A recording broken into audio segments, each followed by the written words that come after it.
Hey, Michael Harper here. In today's video, we're going to talk about intention and the power it has to make you happier and to give you a more fulfilling life.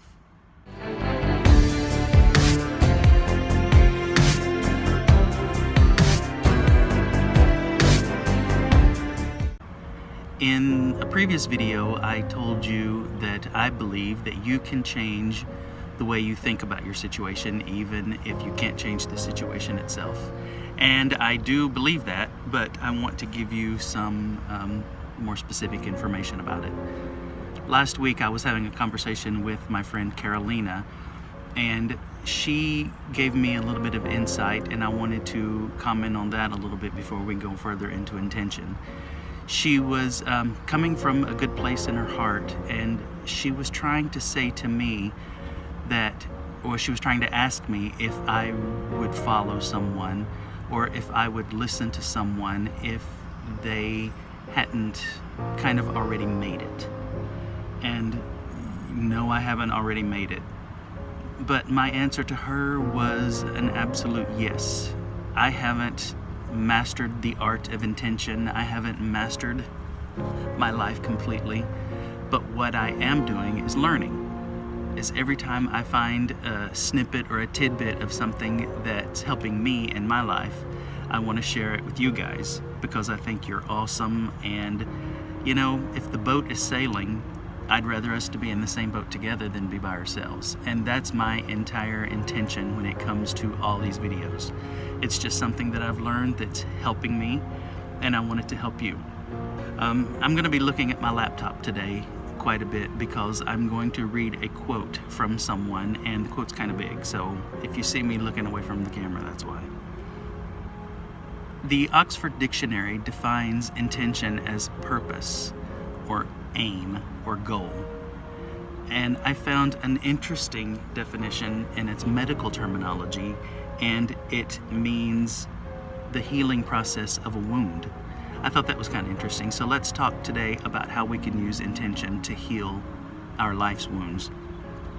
When I first started on my journey, I've been on my journey ever since the day I was born. We all have. But when I intentionally decided that I was going to take this journey of spirituality and learn how to better my life and learn how to take more control of my life, Wayne Dyer was the first person who came into my life, and he had this amazing book called The Power of Intention. My friend Cindy lent it to me, and when I read it, I was just blown away. I was like, what? You can control your own life? That's pretty cool. So I want to read a quote from Wayne Dyer's book, The Power of Intention. When you shift to an abundance mindset, you repeat to yourself over and over again that you're unlimited because you emanated from the inexhaustible supply of intention. As this picture solidifies, you begin to act on this attitude of unbending intent. There's no other possibility. We become what we think about. And as Emerson reminded us, the ancestor to every action is a thought. I'm going to repeat that because Emerson is one of my favorites. The ancestor to every action is a thought.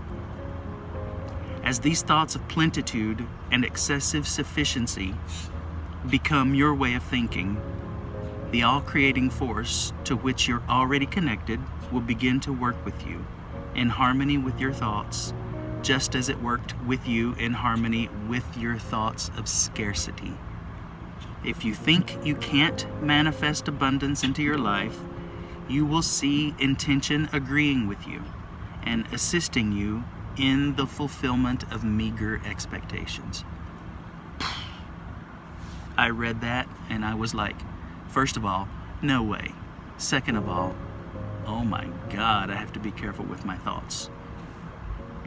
Now, he talked about the all-creating force to which you're always connected. I'm sitting outside by the lake, and there are lots of bugs today.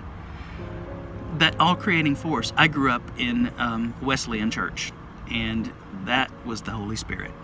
And I'm sure many of you know that terminology, the Holy Spirit. And if you're a Star Wars fan, you know that George Lucas calls it the Force. May the Force be with you. we're connected to it. We're already connected to it. We've always been connected to it.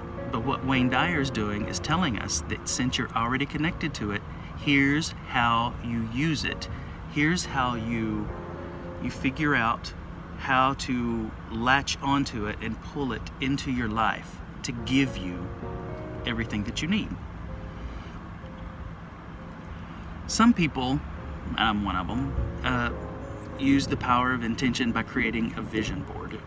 If you don't know what a vision board is, you can Google it easily and you can find it anywhere. But basically, it's finding images that represent things that you want to have in your life. And what I've done is I've gone onto the internet and I found lots of images. I sketch and I draw things and I color them in myself, cut them out, and you paste them on a board and you put them somewhere in your home or in your office that you can see them as many times a day as possible. But I have a tiny little meditation space in my house, and what I've done is I've taken all those images and I've pasted them up onto the ceiling because I like to meditate lying down. And so when I'm listening to the music or when I'm focusing, I can look up at the ceiling and I can see all of those images, and those are things that I want in my life. So while I've got the meditation music playing, I'm looking at these things that I desire, and it's going into my mind and it's triggering intention, and it's connected me to the force, to the Holy Spirit, giving me eventually the things that I desire. There's an app that I have on my iPhone, and it's called Mindfulness Bell.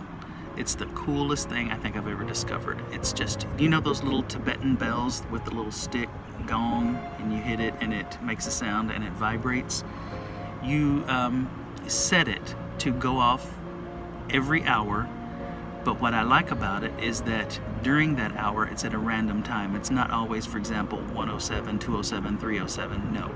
During the hour between 1 and 2, it'll go off sometime during that hour, and then the next hour it'll be on a different minute, so you never know when it's going to happen. But let me remind you, you have to keep your sound on your phone turned on, because if it's off, you're just going to get a bzz, just a vibration, and it's going to mean nothing to you.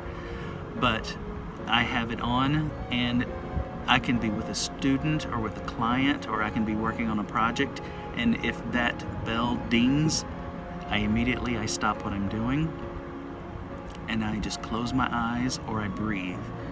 I just sit back and I just drop my shoulders and I just let out the air that I've been holding inside, because when you're working intently, sometimes you forget to breathe. And this has been an amazing tool in my life, and that's another example of how to set intention in your life. And for me, I have a 30 to 45 minute commute to work every day. And here's what I do. When I wake up in the morning, I say here's what I do, here's what I try to do. I wake up in the morning, and before my feet hit the floor, I like to set an intention. And basically what some people do is they pray. They pray before they start their day. Basically, this is a prayer. I just say, this is what I want to feel today. Because the only thing I'm in charge of is my emotions and my reactions to situations. We can't even control our thoughts. They go in, they think, they go out the other way, hopefully. Hopefully the thoughts don't lock in and attach to something in your brain. But you can't control the thoughts, but you can control your feelings and your emotions. So before I get out of bed, I say, this is going to be a good day. These things at work that are bothering me, I'm not going to let them bother me. I'm not going to let them get to me, because these situations, these people are who they are. They have nothing to do with me. I'm not going to latch on to that. And then I think this is an important piece of the topic. That's not it for my day. If that was enough, we would all be millionaires, or we would all be exactly where we want to be. I think you have to set your intentions several times throughout the day and refer back to them as often as you can. So like I said, I have a 30, 45 minute commute to work. So when I get in my car and I start it, and before I even put it in drive, I say, well, and sometimes I use negative terminology, which is not the best way to do it, but I'm not going to let other drivers affect my attitude, my emotions on the way to work because I'm on the interstate for the entire drive, and people in Tampa drive crazy. So it's like, if you have to, you get in a slower lane and you just take your time, but don't let other people change the way you feel. And then, I'm not done. When I pull into the parking lot, and before I turn off the car and walk into that building, I tell myself, this is how I'm going to feel. I'm going to think X, I'm going to feel X. I'm not going to respond to people when they try to push my buttons, because people do that. They find your buttons and they push them. Don't ask me why, but they do.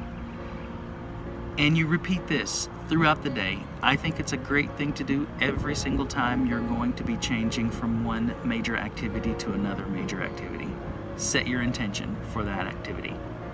Repeat it on the drive home and before you go to bed. You can even change the way you feel in your dreams. This is like your bedtime prayer. So that's what intention means to me. Leave a comment down below and let me know what you think about intention and what you think about these comments today. And I'm also going to have a link down below for the Mindfulness Bell app for the iPhone and for Wayne Dyer's book, The Power of Intention. So let me know what your thoughts are, and let me know what you would like to see discussed in a future video. And I will talk to you later. And I love every one of you.